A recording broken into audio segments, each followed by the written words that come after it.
Hello tout le monde, j'espère que vous allez super bien. Moi je suis ravie de vous retrouver pour cette nouvelle vidéo. Je sais que vous aimez beaucoup les vidéos qui portent sur les sujets de recrutement, de CV, et donc je me suis dit que j'allais vous faire une vidéo comment trouver et obtenir un stage dans le luxe ou bien une alternance. Donc c'est parti!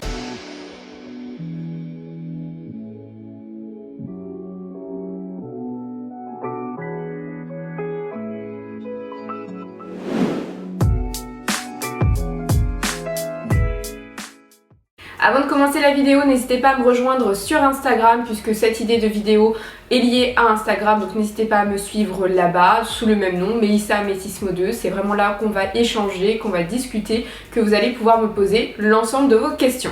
Vous pouvez également me rejoindre sur YouTube, vous l'avez vu, je suis très active, on aborde des sujets hyper différents, ça peut être la mode, ça peut être le luxe, ça peut être le vintage, ça peut être plein de choses comme le recrutement, je vous donne vraiment des conseils. Avant de commencer la vidéo, pour celles et ceux qui viennent juste de me rejoindre et qui ne me connaissent pas, je suis RH dans un groupe de luxe, donc je suis justement spécialisée sur recrutement, intégration, formation et gestion des salariés, donc c'est pour ça que je me permets de faire cette vidéo un peu en connaissance de cause. Encore une fois, le recrutement n'est pas une science exacte, donc vous pouvez être en accord ou en désaccord. C'est vrai que je vous ai fait déjà 3 vidéos sur comment intégrer le luxe, mais plutôt d'un point de vue CDD, CDI, et encore une fois c'était assez général, mais c'est vrai que quand on veut intégrer un stage dans le luxe ou une alternance, on n'a pas forcément d'expérience, on est novice, on est jeune diplômé, donc mes vidéos vont moins être adaptées à votre problématique, donc c'est pour ça que là j'ai préféré vous faire une vidéo bien plus claire. Tout d'abord, quand vous allez rechercher un stage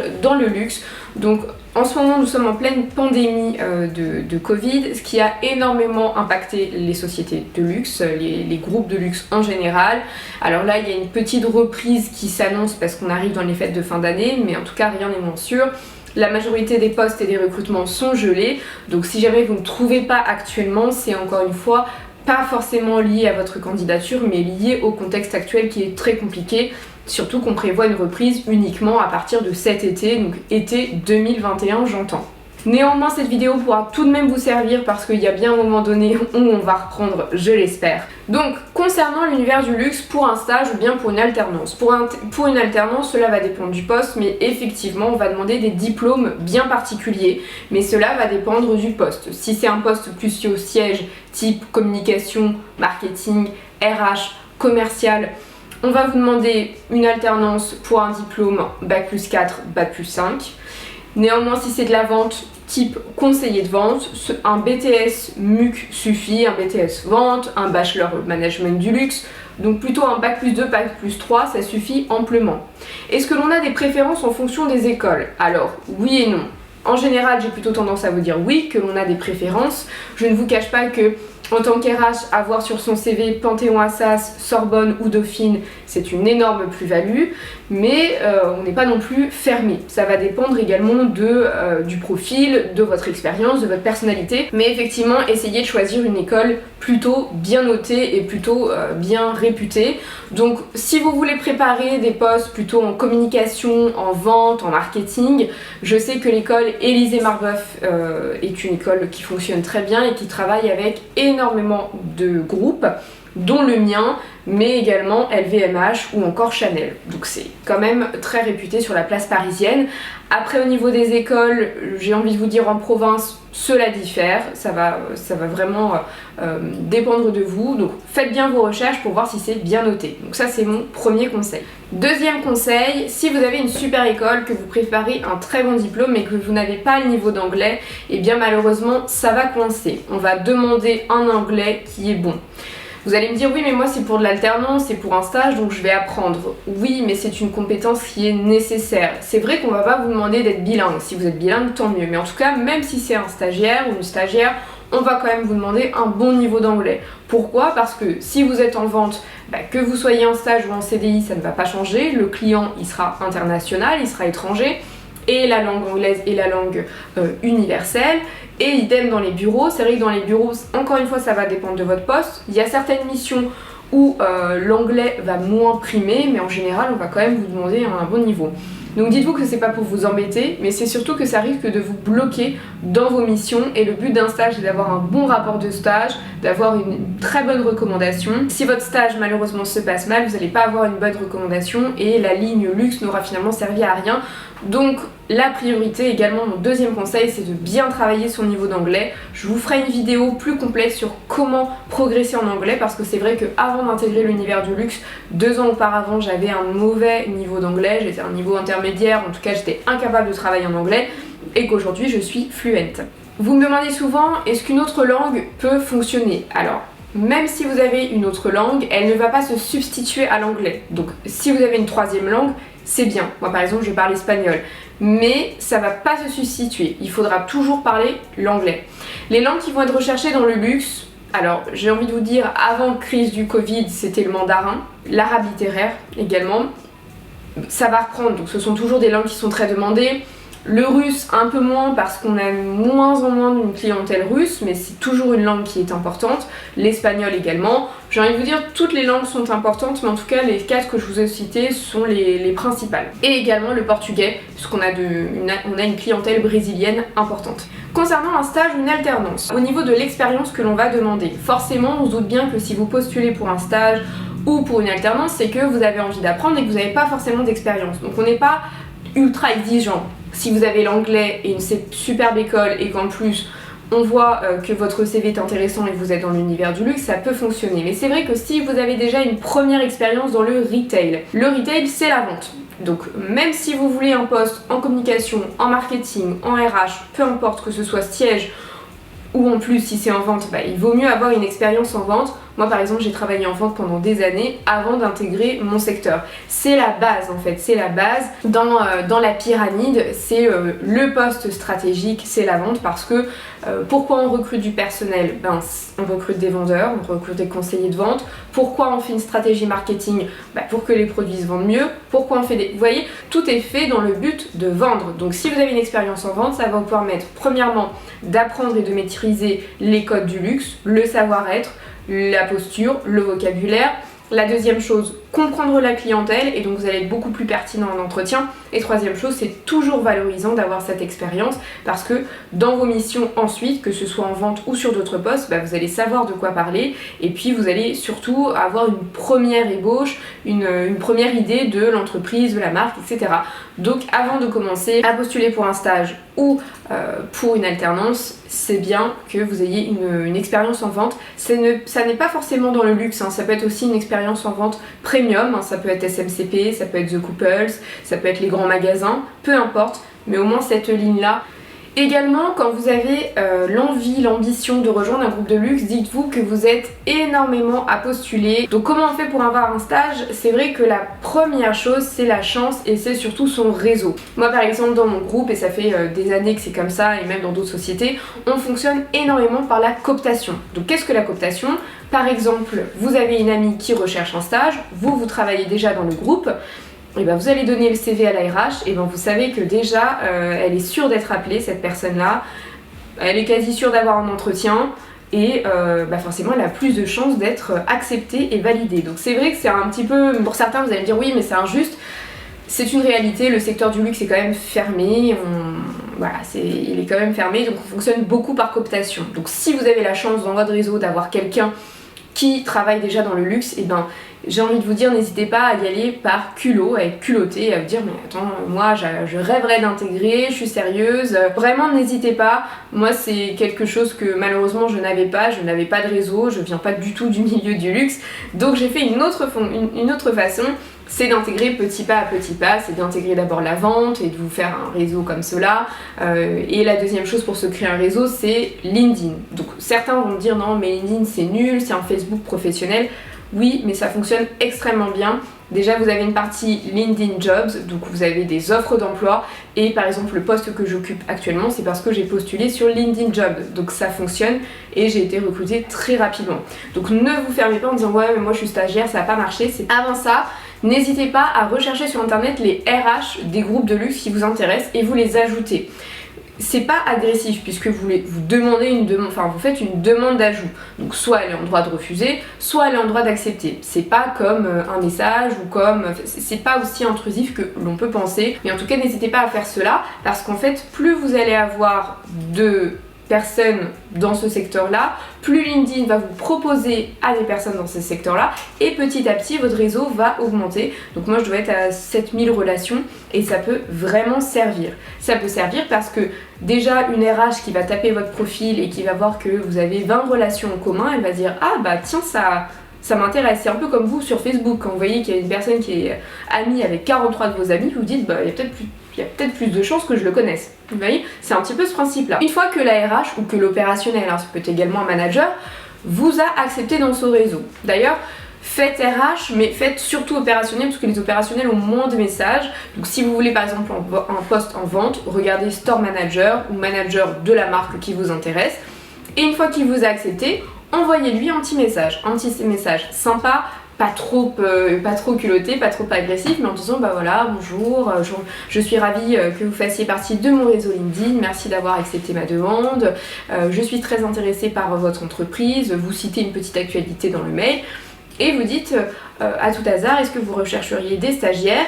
Et souvent l'opérationnel, il va vous répondre et va vous donner le contact ou le nom de la RH. Je vous dis ça en connaissance de cause et par expérience. Si vous le faites à la RH, pareil, vous faites un petit message sympa, soit elle vous répond, soit elle vous répond pas. Ça dépend du nombre de sollicitations, mais actuellement les RH ne sont pas très sollicités vu la crise actuelle, donc permettez-vous d'envoyer un message et puis on ne sait jamais. Il faut vraiment être culotté si vous voulez intégrer ce secteur. Autre chose, toujours lié à LinkedIn, je sais que ça se fait beaucoup sur le réseau. Par exemple, vous n'avez pas de réseau, vous connaissez personne, vous avez postulé, ça marche pas, vous êtes à bout.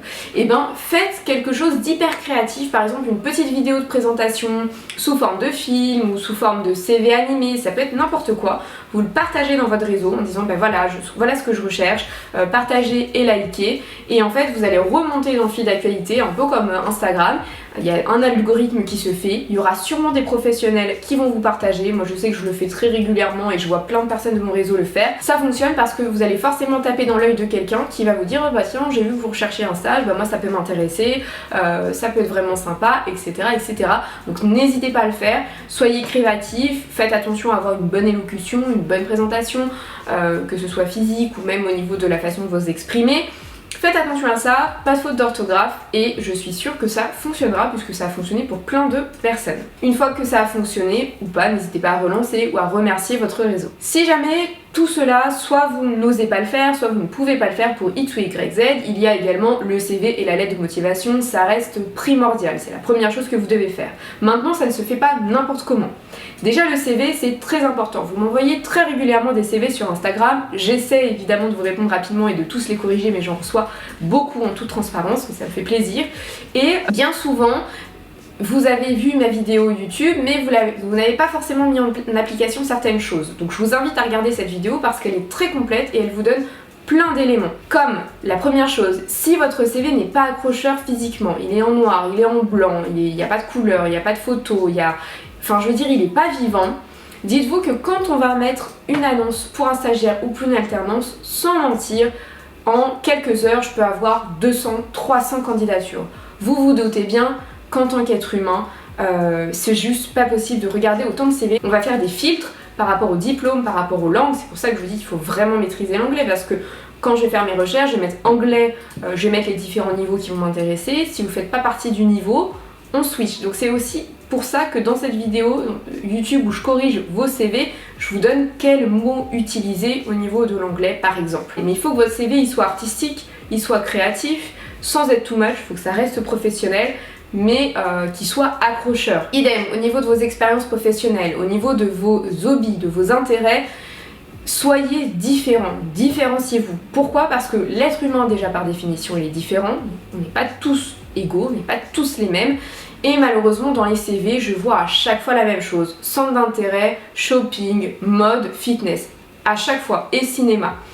Pareil, qualité défaut, je suis perfectionniste, je l'entends vraiment beaucoup de fois. Il faut vous différencier, ce qui va faire que la personne va dire ah tiens ce CV il est intéressant, c'est qu'il est très différent. Par exemple le mien il est créatif, il y a une petite image derrière, il y a des couleurs sans que ce soit too much.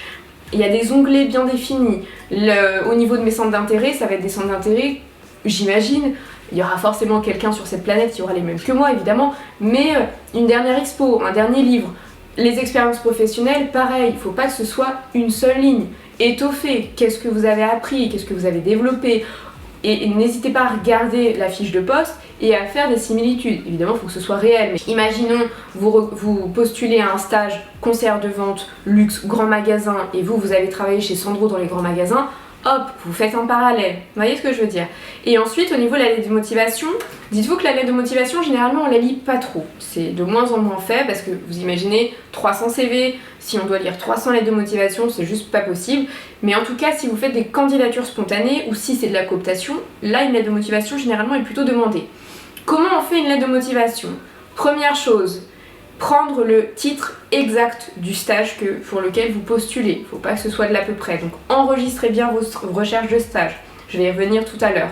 Deuxième chose, utilisez un langage plutôt soutenu et professionnel. Troisième chose, différenciez-vous. Je veux pas effectivement voir ayant une expérience de... Voilà, c'est pas une redite du CV, mais il faut vraiment que vous apportiez de la valeur. Pourquoi vous voulez postuler? N'hésitez pas à mettre une petite actualité de l'entreprise, vous tapez Louis Vuitton actualité, voilà, j'ai vu la Fashion Week, etc. etc. Il faut vraiment que ce soit différenciant. Faites attention également, mettez bien vos documents en PDF parce que quand on va les recevoir nous dans notre ordinateur, et si c'est du Word ou du OpenOffice, à chaque fois souvent c'est déformé et donc l'expérience est par-dessus les diplômes, on n'arrive pas à lire le mail, on n'arrive pas à lire le numéro de téléphone et du coup on vous appelle pas parce qu'on n'y arrive pas. Donc au moins PDF, vous êtes sûr que ce n'est pas déformé, faites bien attention à ça. Faites bien attention à ne pas oublier de numéro dans votre numéro de téléphone parce que ça arrive très régulièrement, à mettre un bon mail, à choisir un mail professionnel également. On fait attention à tout, mais encore une fois, pour toutes ces infos-là, je vous ai donné des informations dans mes 3 vidéos, comment intégrer le luxe. Au niveau des sites d'emploi pour trouver un stage. Le premier, c'est Fashion Job. Voilà, Fashion Job, c'est la référence pour tous les secteurs du luxe, que ce soit dans l'art de vivre, donc gastronomie, que ce soit en beauté, que ce soit en mode, c'est vraiment là où vous avez toutes les annonces, c'est hyper bien fait, c'est hyper intuitif, vous avez CDD, vous avez stage, vous avez intérim, il y a vraiment tous les onglets et je sais qu'en ce moment il y a des offres, donc n'hésitez pas à consulter Fashion Job. Sinon vous avez LinkedIn Jobs, voilà, je vous l'ai déjà dit tout à l'heure, vous pouvez également faire des filtres, stages, etc. Donc n'hésitez pas à les regarder. Vous pouvez également aller voir directement les sites des marques, donc le site LVMH, vous avez Kering, vous avez Richemont, L'Oréal, Lagardère, plein de sites et directement sont postés leurs demandes de stage. Donc vous pouvez également le faire. Contrairement à ce que beaucoup de personnes peuvent dire, ce n'est pas parce que vous postulez sur le site que vous avez plus de chances d'être appelé versus quelqu'un qui postule sur Fashion Job. En fait, je vous explique comment on fait quand nous on dépose une annonce. Quand nous on va déposer une annonce, on va aller sur ce qu'on appelle multi-posting. Donc en gros, on va faire notre annonce, notre brouillon, et en fait, quand on va sur multi-posting, ça va poster sur tous les sites où on souhaite que notre annonce de stage ou d'alternance ou autre soit postée. Donc on a juste à cocher site corporate, donc le site du groupe, Fashion Job, etc., etc. Donc au final, que vous postuliez sur Fashion Job ou sur le site, ça va arriver dans la même boîte mail, ça va arriver exactement au même endroit, donc ça ne fait aucune différence.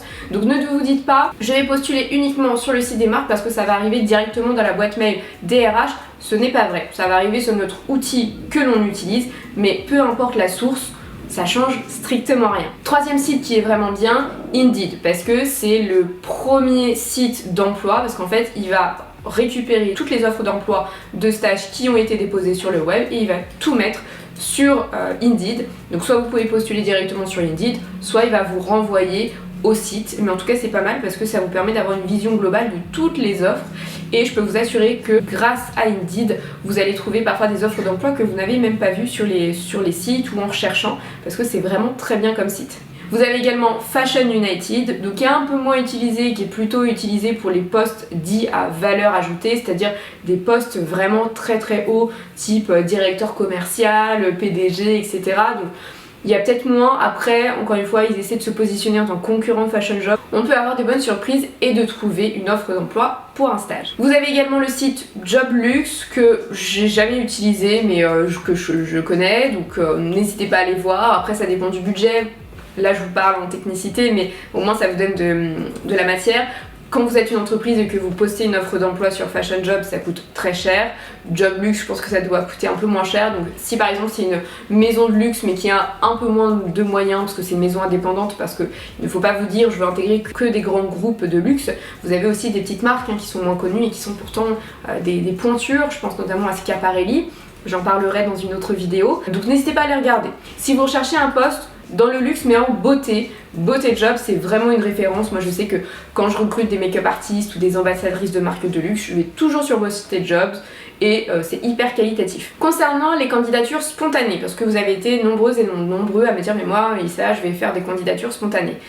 Alors ça dépend du poste que vous allez rechercher et ça dépend de comment vous allez procéder. Si vous recherchez, je sais pas, un poste en marketing communication et vous vous dites bah tiens je vais aller au siège social des entreprises. Ce n'est pas forcément une méthode adéquate parce que les sièges sociaux sont très fermés, on va pas vous donner le nom de la RH comme ça, on va encore moins l'appeler et souvent la standardiste ou le standardiste des sièges sociaux ne travaille pas pour la marque mais c'est une société détachée donc souvent les CV, c'est triste à dire mais ils sont plutôt à la poubelle. Par contre vous cherchez un poste en vente ou de manager, là c'est hyper pertinent d'aller en boutique. Pourquoi? Parce que si vous allez en boutique vous allez rencontrer le manager et il y a le critère feeling, il y a le critère émotionnel. Donc si ça se passe super bien avec le manager et qu'il recherche un stagiaire, bah là il pourra aller voir la RH en disant mais tiens j'ai rencontré quelqu'un de top, c'est cette personne je veux la rencontrer.